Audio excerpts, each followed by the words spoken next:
So things are finally going to happen this week, at least according to reports. The good news is Congress returns from their 2-week recess, and hopefully they're going to return and pass some bills. That's the plan. So we're going to address what Congress is supposed to be working on this week. We're going to talk about the next push for student loan forgiveness. Also address some additional invasion news as well, because we got some reports on that just came out this morning. So let's dive right into it. And all I ask is if you can spend 2 seconds, just go ahead, hit that like button, and let's get right back into the news. Now, here's what's going on. The Biden administration has a goal. Their goal for this coming week is to get back on track with that $10 billion for COVID funding. Now, Congress was really close to passing this, and then it came up to that recess, that the day of, where they took 2 weeks off, and they're like, we're just not close enough. Let's just take 2 weeks off, and that's exactly what they did. Now, according to the Biden administration, this is priority number one. And the reason for that is because, according to multiple White House officials, they are saying that this is causing issues. Not having funding when we're seeing cases go up, this is causing a lot of problems. And according to one White House official, they say, and I quote, "Congressional inaction is already taking its toll from uninsured Americans suddenly having to foot the bill for tests, treatments, and vaccines, to states receiving fewer monoclonal antibodies to keep people out of the hospital. Further inaction is unacceptable, and Congress must promptly provide us the funds we urgently need to protect the American people." Okay, so what are we seeing? If you're not really sure what's going on, COVID cases are going up. We know that. COVID cases are expected to go up even more. But here's the issue. The funding for a lot of these things has run out. For certain tests, treatments, vaccines, right? The issue is they're not being funded by the federal government because the federal government doesn't have any more money. We don't have any more money going to this. So what the White House is wanting to do is get an additional $10 billion to go towards COVID. Here's the problem. If we provide an additional $10 billion towards COVID, okay, the problem there is that's money that is going to have to continue to keep going back in, okay? And that's going to create a problem because what's going to happen in potentially another couple months is Congress is going to have to go back to the drawing board and be like, $10 billion just wasn't enough. Let's do another $10 billion. So it could be something that is recurring over and over again for the next few years. So that's something many Republicans say this is going to happen. We know this, and this is why we don't really want to pass additional COVID funding. But again, we will see what happens this week. Now, we also know, according to health experts, that more people are paying out of their own pockets. And just today, just to give you an idea where COVID's at, COVID is actually sitting at, we have the last 7 days, we're averaging about 46,000 COVID cases per day here in the U.S.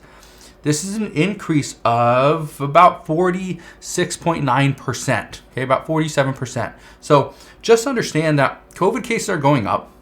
Now, less people are dying, which is great that we're seeing less, our death rates going down, but the White House still says that we have to do more. We have to do more for COVID. So that is priority number one. Priority number one is to get the $10 billion for COVID funding passed. It's priority number one. Priority number two is, nope, not stimulus. Nope, not the American people. Nope, you guessed wrong. The White House's number two priority is to get more aid to Ukraine. That is what they're saying, because the biggest issue with the American people right now is inflation. We've talked about this before. We talk about this all the time. It's inflation. American people are worried about inflation. I understand why. So the White House's thinking is, if we can fix the issues and we can get Russia out of Ukraine, that could potentially fix things as far as gas prices, food prices, shortages all across the globe, not just here in the United States, which could mean, right, things go back to normal. Well, that's kind of wrong. According to multiple experts, even if Russia pulled out of Ukraine, we would not go back to normal. There are so many issues as far as manufacturing. There's so many issues as far as people just leaving Ukraine that are probably not going to come back, because what are they going to come back to? right? They're going to come back to their house, and we've seen reports that there's mines just under people that have died. There's mines. I saw a picture just the other day, or like last week, where they put a mine in a washing machine, right? And so if people are not going to want to go back to their country when they could be worried just walking down the street, they get blown to pieces, right? So the issue there is there has to be some type of people go in and make sure that there's no mines and everything's clean, clear, right? And that's going to take some time. So if Russia decides to pull out, which I don't think there's anybody that predicting they are, the issue is it's going to take some time. So we're not going back to normal anytime soon. So this is one of the reasons why this is the priority number 2 for the White House. Now, here's another priority, or it's becoming more and more of a priority, and this is something that multiple lawmakers have pushed for, is student loan debt, okay? And canceling student loan debt. This is really something that's being pushed by Senator Elizabeth Warren, and she says that millions of people suffer from student debt, yet their income doesn't reflect that they went to college. How interesting is that? And let me ask you this. Do you or somebody you know, did you guys go to college and then you didn't go and get a job in the field that you went to college for? I'm just curious, because the majority of friends that I have that went to college, there's probably only a few that are actually utilizing their degree for their current field. Everybody else completely switched. So it's interesting. But Elizabeth Warren, she went on to say today, and I quote, "These are people who tried, but life happened. Pregnancy. They were working 3 jobs. Their mom got sick. They had to move to another city. And now they earn like a high school grad, but they are trying to manage college loan debt, and it is crushing them." It's exactly what I just said. That she's seeing the same stuff. This isn't new. This isn't something that just came about because of COVID. This has been happening for years, for decades, right? I know I have older, family members that went to college.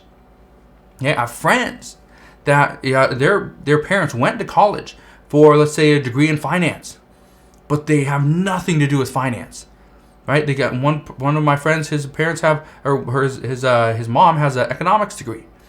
Doesn't do anything like that. Okay, it's not even remotely close to what she does now. And again, a lot of issues. Now, Elizabeth Warren says that Democrats need to cancel student debt. And honestly, she's been a big advocate for canceling student debt for many years.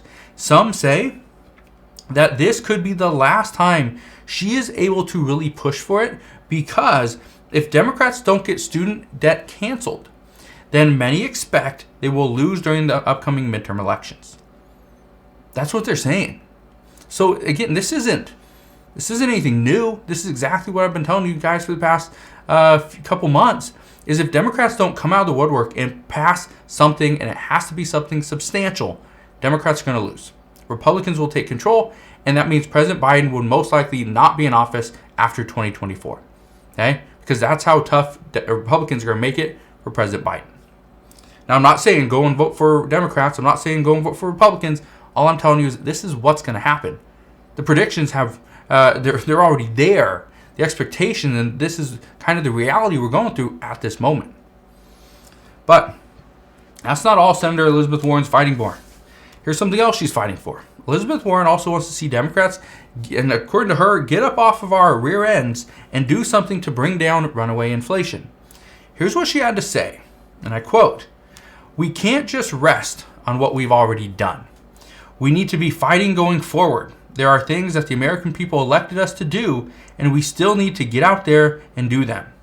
She then added, we do that, then we're going to be fine in the election. That's how democracy works, especially when we're up against a party that just wants to fight culture wars. That's not going to help people in their lives. And then she ended with, "Our job as Democrats is to help hardworking Americans, and we can do that. We can make government work not just for the billionaires, not just for the giant corporations. We can actually make it work for everybody, but we need to get up and do it." Now, she says There are things that the American people elected us to do, and we still need to get out there and do them. I think every single person here in the community has said, Democrats have lied. Whether you voted for President Biden or you voted for former President Donald Trump doesn't matter. Democrats promised all these things and they have not been able to deliver. And this is the issue with any type of government official, is they come out and they say, okay, I promise you this and that. It doesn't matter.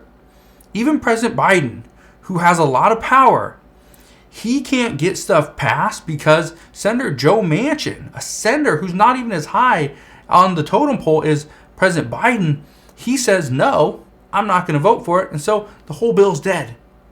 That's the issue, is it doesn't matter what people promise, because everybody knows that's not how our government works. One person promises something and so it just passes? No, not even close. So that's something we're going to have to really keep an eye on for, is what Democrats are going to be pushing for over the next month, maybe even month to 6 weeks.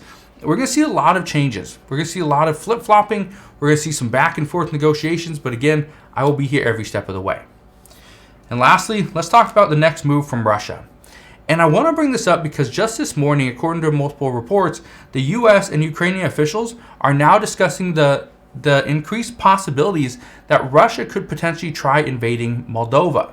Now, this is actually another former Soviet state, and it's also a current non-NATO member. So again, this is pretty much just like Ukraine. Okay? Now first, they believe that Russia is a long ways away from invading Moldova. But the issues here are the same. We don't know what Russia's planning. We have no clue when Russia is going to eventually stop, if they're going to eventually pull out. We know negotiations are pretty much dead between Russia and Ukraine, but these have to keep going forward, because right now millions and millions of people are getting hurt. They're impacted by this war. Okay, the entire world's being impacted, but Russia doesn't care. So what I can tell you is there's a lot of stuff happening right now. Okay, a lot of news. One of the things I've decided to do, you may have seen this. Actually, I don't even know if today I even mentioned stimulus in a title of video. I don't know if I even talked much about it in actual videos, but one of the things I've decided to do, because we are seeing so much stuff that's coming from outside the United States that's impacting us here. And so that's one of the things I'm trying to do, is every single day, at least I'm going to do one more of a global daily news report so that you understand what's going on, because stuff that's happening in Ukraine is impacting us here at home. Stuff that's happening in China is impacting us here at home.